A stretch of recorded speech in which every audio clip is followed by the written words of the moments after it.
Every single day, we work hard to provide meals to those in need.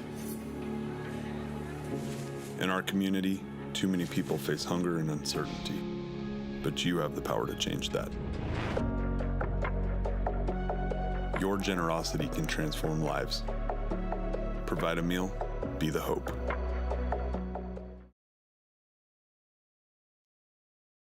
Welcome back to the second episode of the Mission Podcast.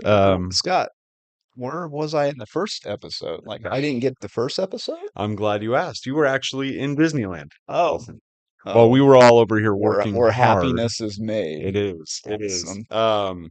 Yeah, you were enjoying yourself while we were just plugging away over here trying to get things done. Yeah, that's enjoyment in the heat. Yeah, okay. Yeah, It was yeah. it was fun. You went to a baseball game. I did, went to Anaheim. What I found was behind, like across the street from our hotel. I didn't know this. It was literally the Anaheim Stadium. So I was like, oh, there's an Anaheim Stadium. So we went that night we got there. We went across the street, seeing the Angels and Red Sox.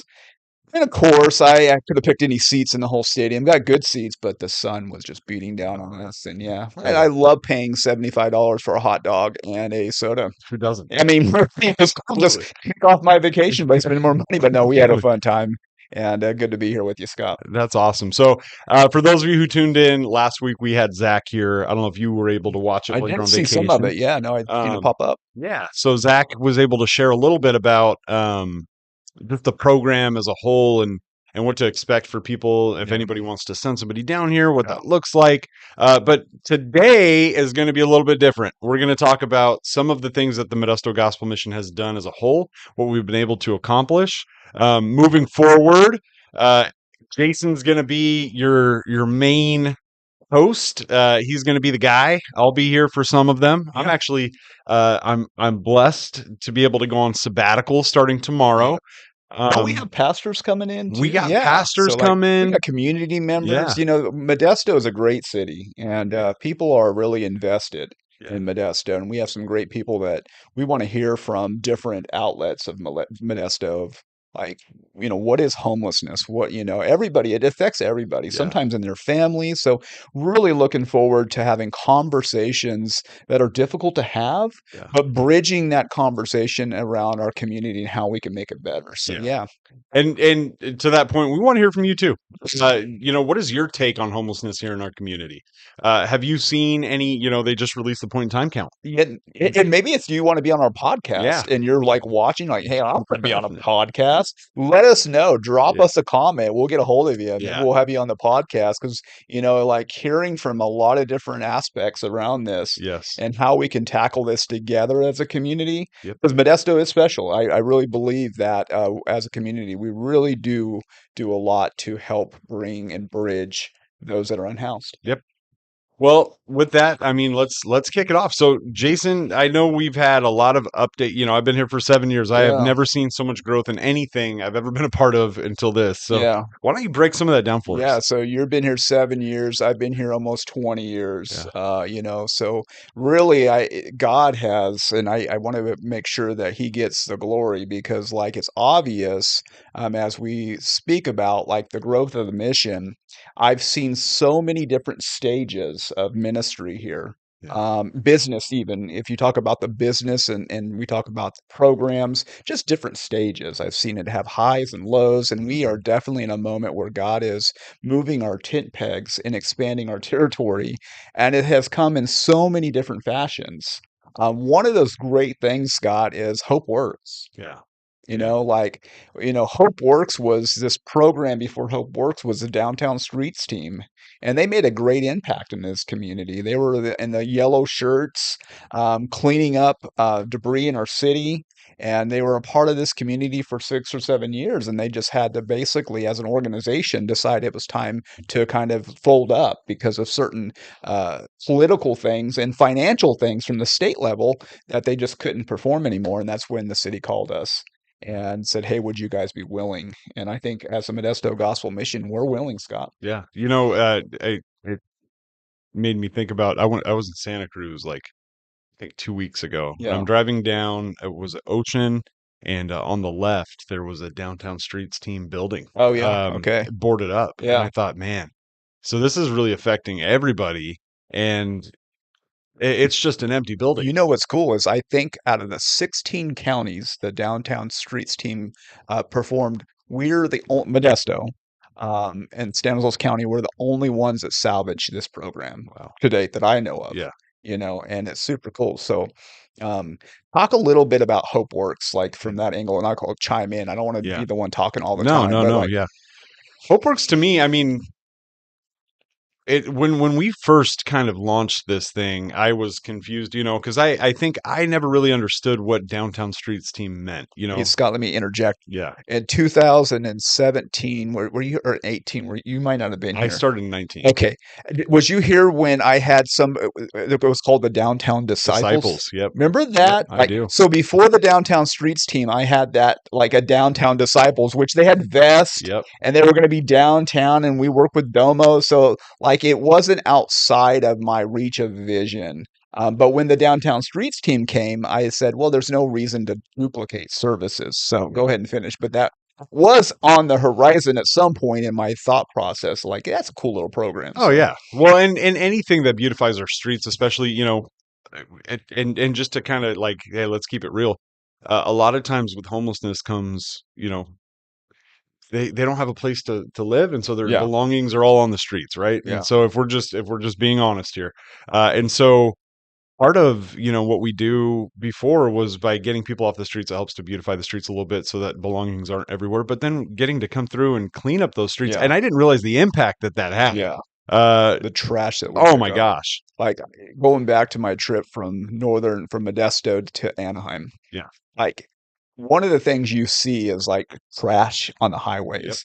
You like go through the community, like through like Fresno and Bakersfield, and you go through LA and you're like, look at all this trash, Yeah. and it's like here we have the same issues in our own communities, no Mhm. matter if it's here in California, you go across the Midwest, everywhere you go. It's what I've noticed is when I had conversations Yeah. on a national level, it's always the same kind of issues if you think about it. And trash really is a big issue, but Yeah. helping people is the primary agent of HopeWorks too. So Absolutely.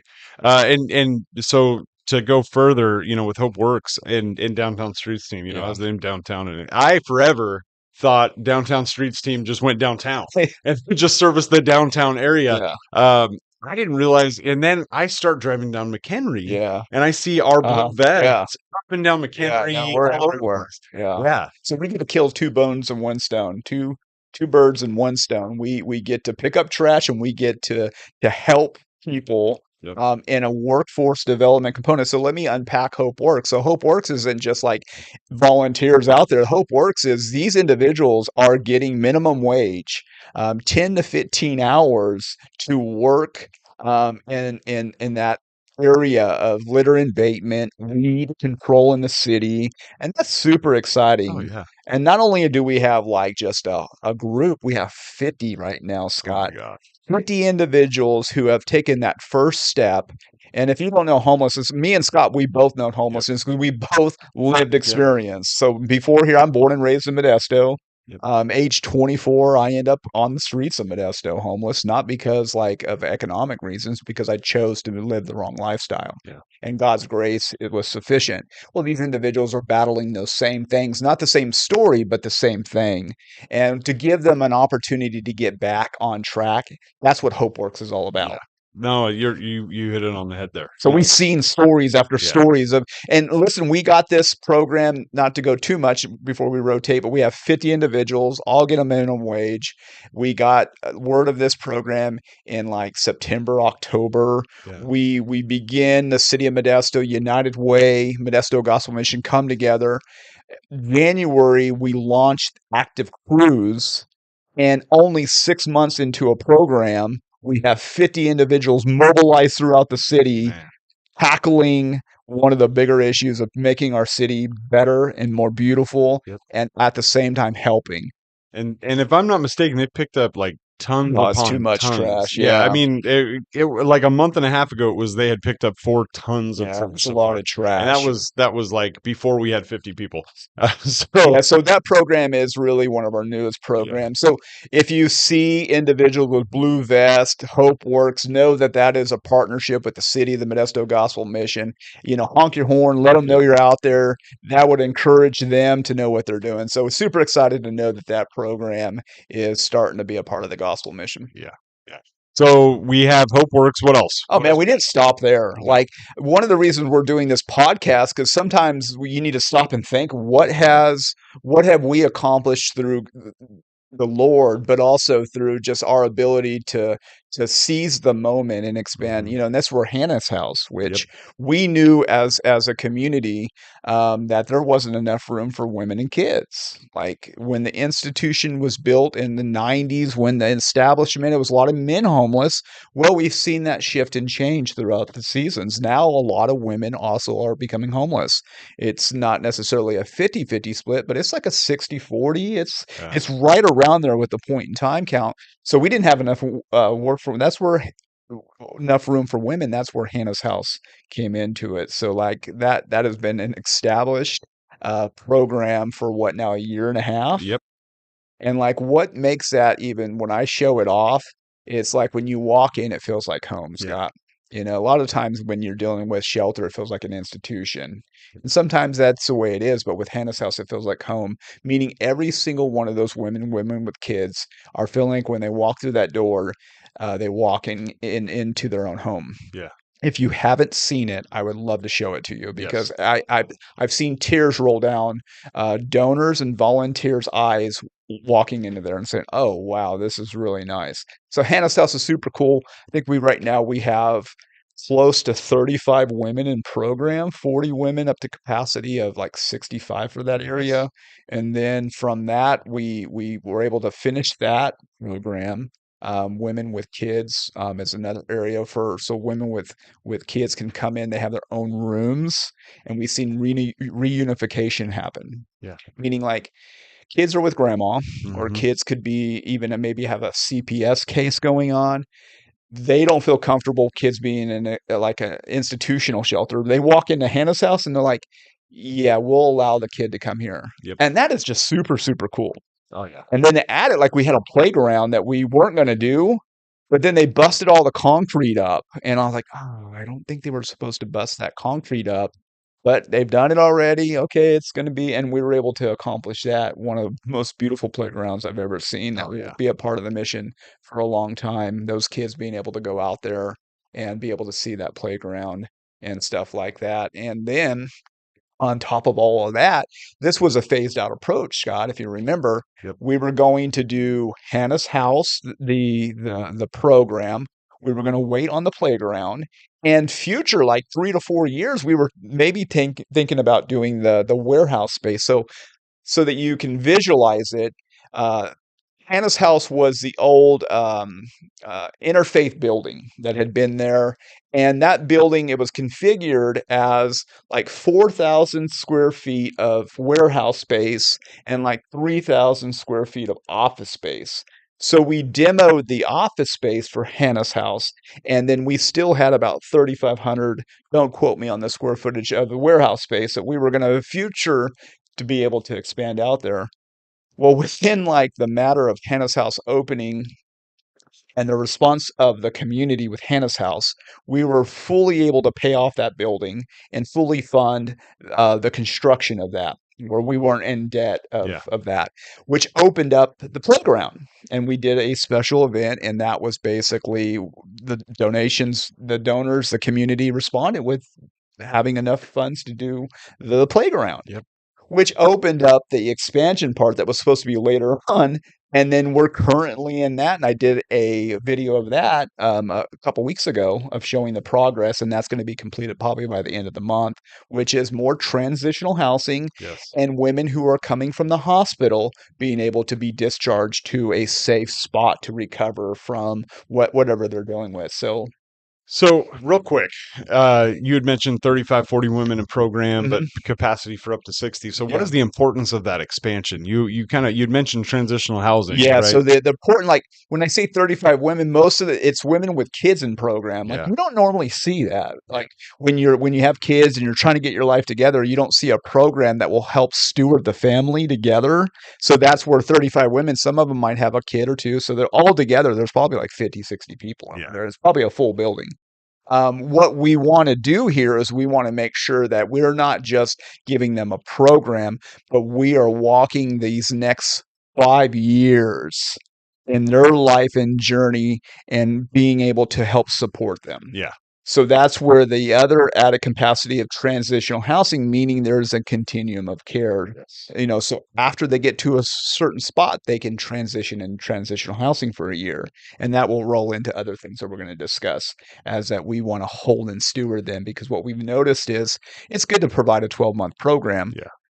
but people need several years to really feel comfortable in their journey in this new life. Because not when you walk in, you're like, oh, not everybody is going to church. I mean, no, some of them have never even heard or even been into a church. We're trying to reintroduce them into a whole new way of life. It'd be like me telling somebody to leave your community and come follow me. I'm going to show you a new way. You're like, going to leave my community. Well, they feel the same way about their community. Yeah. Maybe it's toxic, maybe it's not a good thing, but that's all they know. We're showing them a new way, and that takes a distance. So housing is becoming a very important part, because we know there's not enough housing, not only emergency shelter, but stable housing, transitional housing, and supportive housing. Yeah. So, I'm gonna naturally push this Yeah. that way. Yeah. So, what else have we done for transitional housing? What has the Lord provided? Yeah. I say the Lord a lot, and I give him a lot of the glory because I've seen it. I've seen it in my own life as a young man that's 24 years old on the streets of Modesto crying out to God and him making himself known. And I've seen it here. So when I've worked here for 20 years, and I've worked here in operations, and I've worked here as a CEO, and I've been on the CEO side of it for the last 8 and 9 years. And we were not in the best financial place, but we were having to steward this ministry to become more sustainable as we went forward. I just seen God just bless us and show favor and favor and favor. So this goes back into us looking at this apartment complex across the street, 116 Covina. Mhm. We were doing an open house at Hannah's house. We had Jim Cruz from the housing authority there, and he's like, "Hey, somebody is selling this apartment complex across the street. We would love to have a discussion with you about possibly master leasing it." And we met with Jim and his team, and they just had this epiphany of like, why would I master lease this apartment complex? Jim, would you mind if we try to figure out how we can just purchase it? Yeah. And this goes back, and I'm not just saying this because they're my bosses, but our board. We really have a great board with Hope Works. It's bringing this stuff because I can only bring it to them, but they have been so open to do this. Like, Yeah. Hope Works and all these different things, got a really good group of men and women who love the Lord, that support us, Scott, and has allowed us to do some of this stuff too. I just want to shoot that out there, because with this apartment complex, it was kind of a leap of faith. Oh, totally. It was a $2 million leap of faith. Yeah. It wasn't like $1,000 here. So we Yeah. like, it was $2 million, and then the good thing that made it kind of like practical is the Pernash, who owned it. He owns Auto World across the street too. He bought it to flip it, and it kind of just, it didn't work out. Well, it didn't work out because it was God's timing. Yeah. So we end up taking a line of credit out for $1.9 million or $2 million. I forgot the exact amount. And we were going to just pay a monthly, loan payment, and we were going to get that through subsidizing rent. Well, when we acquired the building, Scott, what was it, like September or somewhere? Yes. Discussions started to happen, or we closed somewhere around there. what I noticed is I got a call from a donor saying, "Hey, we would like to do A, B, and C." And I was like, "I'd like to show you something that we just really opened up escrow on." And myself, you, Justin, Yep. our CFO, and John Valines, my CO, we met with these donors, and they were so gracious to provide us with a very large amount of a Yep. donation, a $1 million donation, which Yep. really, let me just unpack that real fast here for time. By the time that we opened escrow in September to December, it was paid for. Yep. By 5 individuals through the grace of God that we had completely paid off apartment complex 10 units. Yep.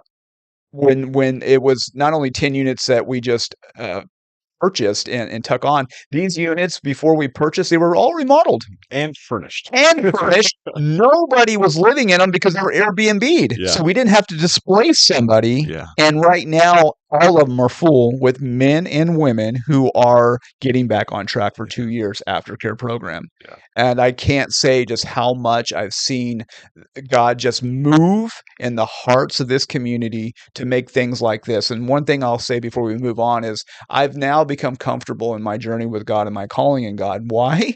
Because I know when a door opens, it's going to stay open. And I know when God closes the door, it stays closed. Yeah. So when it does, I know that's best for myself. And it's also best, and it's easier to make decisions because we've seen doors close too. Absolutely. And we've seen doors open. Yep. And when you have faith in the Lord, when you know that Jesus is behind it and he closes the door, I don't second guess that. Yeah. Okay, let's move on. Like, we've had a lot of victories and we have doors that close. I think it's helped me as a CEO to find rest in that place, Scott. So this apartment complex, as much as it was came out of nowhere, we knew at some point, I knew like if this was supposed to be, that God was going to make a way, and he did. Yes. And it's been super cool. Yes. Love to do more of those things for the housing component of what we do, because we do emergency shelter, we do program. But one of the things touching on this housing thing is we need to provide them with a full continuum of care. Yeah. I don't want to just provide them with just like, oh, we're going to give you emergency shelter and hopefully you figure it out. We want to figure it out together with you, and we want to set a plan. So that's what the apartment complex has done, and it's been amazing to see that become a part of our continuum of care. Yeah. Last week, my shameless plug was, hey, if you own a giant building that you want to turn into a men's program, we'd love to take it. And this week, my shameless plug is, hey, if you own an apartment complex and you feel like donating it over, Yeah. we'd love to take it. Or a house. Everything. Yeah. Like, if God has burdened your heart with something, Yeah. have a conversation with us about it. That's what I'm saying. Is a lot of times God burdens my heart, and I just let it sit there, and I don't actually act on it. And I'm trying to get to a place where I'm like, if I feel burdened in my heart, I need to be responsive. Because sometimes we just, oh, that's just myself, or, and maybe it's God trying to do something in our hearts. And it's just great to see all these things happening in this regard. So super excited where the mission has been and what we're doing, Scott. Yeah. And lastly, we roast coffee. You know what? We not only do we roast coffee, but we roast really good coffee. Really good Because Valente, I mean, Sponsored by Valente Coffee. coffee with a mission. There you go. Yeah, so like I remember the conversations we had, Scott. I wanted a social enterprise.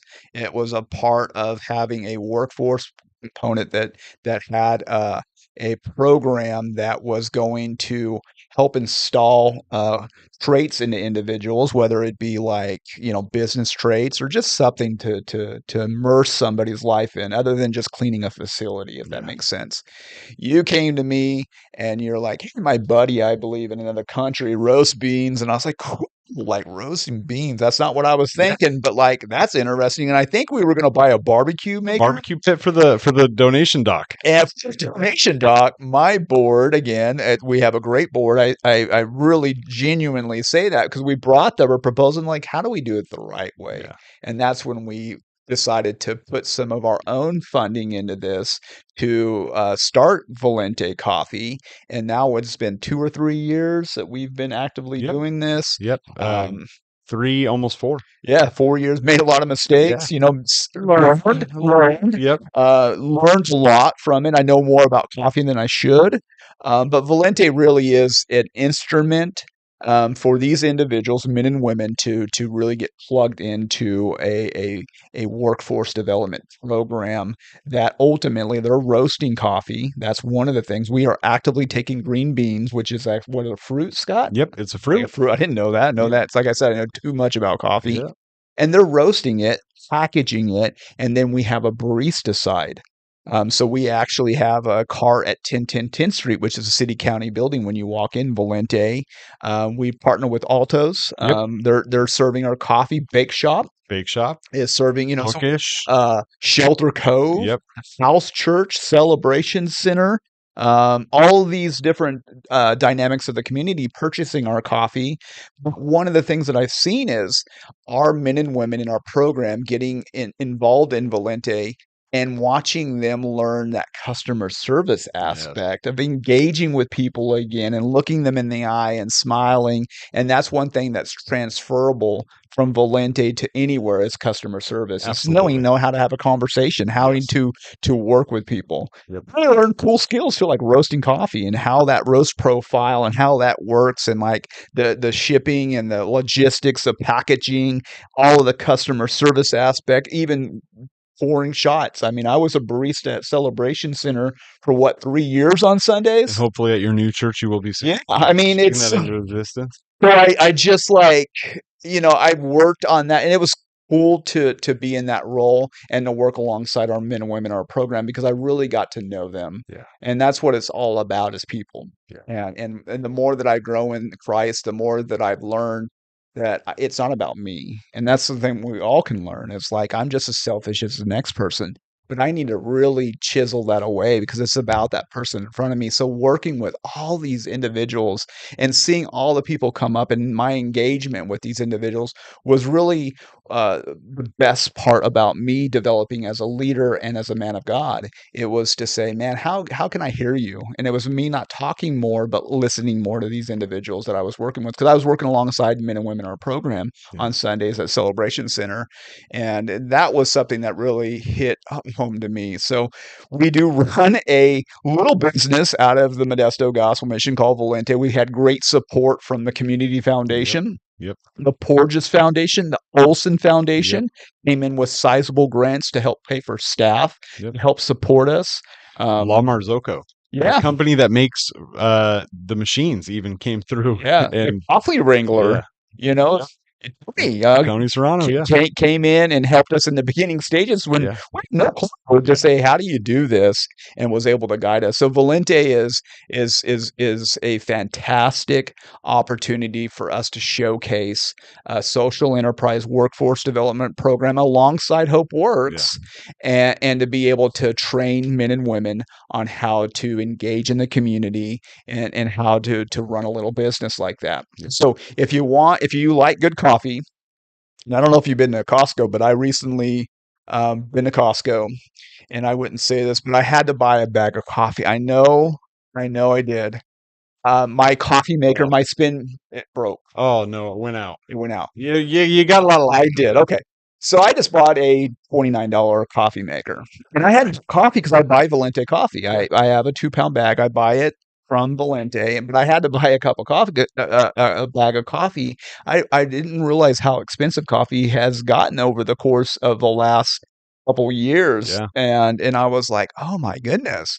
So we really have competitive prices if you think about a 2-pound or a 1-pound bag of coffee. So valentecoffee.com, go there. You can purchase coffee. If you have a church or you have a business that wants to start carrying Valente, let us know. And help support not only Valente, but the men and women that we serve. So well, to kind of, I want to tie it all together real quick. I got another 1 minute with you. So one of the things that I really want to just get to you guys over there is, we talked about Hope Works, Covina Apartments that we got, Hannah's House, the expansion of Hannah's House, Playground, Valente Coffee. We went through all of these things, and I just want to mention Hope Works is nothing more than a litter abatement program if we aren't discipling people. Hannah's House is nothing more than a couple of walls if we aren't discipling people. Valente Coffee is nothing more than just your regular, everyday, run-of-the-mill coffee shop if we're not discipling people. we have one that you didn't mention, but honorable mention, Grace Gardens, the tiny home Little project. tiny, yeah, I forgot even about that. Like Yeah. we have 12 units, little tiny pallet homes, Yeah. and they're beautiful. Yeah. Like And to be honest, Jason, they'd just be little pallet homes if it weren't for let me give you discipling people. statistics. So we have it's called bridge housing Yeah. through the state of California. If you there's different terminologies, most people won't know, like transitional housing, bridge. Bridge housing is supposed to be 6 months only. Yeah. We have 12 units. The first cohort was 6 months. We got in housing for 8 individuals outside of that. And so we're housing people Yeah. and we're watching people get outside of Hope Works. We're watching people get into employment. Yeah. We're seeing individuals step in and back into life and getting back on track. Yeah. And that's a part of that discipleship too. Not only That's- Christ centered, Yeah. but also back into the community. And that's what we're all called to do. Yeah. Because if you know, and as I know, it's easy to get back into bad habits. So if we're constantly infusing a path for them to visually see, and we're able to assist them, they'll continue to walk on it. Yeah. And that's what's super cool, watching people become successful. Oh yeah. And when they fall, say it's okay. Yep. We got you. Let's get back up and let's get back on track. And that's what we're all about. Yeah. So to close this one out, just everything that you just heard about is all the overwhelming factor. The theme is we're discipling people. We're doing this to help men and women not only grow a relationship with Christ, but get back into our community. That's what you guys, as our donors that are watching this, that's what you invest in. That's your return on investment. It's not the sheetrock in the walls. It's the individuals that go through. There's the 8 people from Grace Gardens that got housing. It's the 13 men and 3 or 4 women that are going to graduate here in August from our New Life Recovery Program. That is your return on investment. And so It's the people. yeah, it's the people. I mean, the buildings are great, but the people inside is Yep. what the Lord's all about. Yep. And it doesn't matter if it's a prison or the Modesto Gospel Mission. Yeah. The Lord is here. Yep. And one of the very first things that I noticed here when I was here in my first stages of here is, man, God's here. I just felt him. Yeah. And that's the valley, is we have the Holy Spirit in our hearts, but the Holy Spirit is also actively working in these corridors to help call people in, because God ain't done with us yet. He's not done with me. He's not done with you. Nope. And he's not done with the person that's in the encampment that won't come in here yet. Yeah. He is actively pursuing them. So what I say to you is pray for us. Yeah. Pray for us. And if you want to get involved, get involved. Emma's our volunteer coordinator. Get involved. Come down, take a tour. Let me know. I'd love to give you a tour of all of this, show you, get involved, but pray for us. And of course, support us. I mean, go to mymission.org. All the different ways of financial support obviously is great too. But tell us how we can use your gifts to give back to this ministry, because I believe everybody has a gift and some of them are dormant. How can we mobilize your gift to give back? Teach a class, mentor men and women. Yep. That's a big part of this too. I know probably Zach maybe mentioned Last week. mentor, all these different ways. We want you to get involved. Help us help the kingdom grow, man. Yep. Amen. Cool. All right. We'll see you guys next week. Awesome. Well, Jason will. I'll be gone. Yep, he's gone. See ya.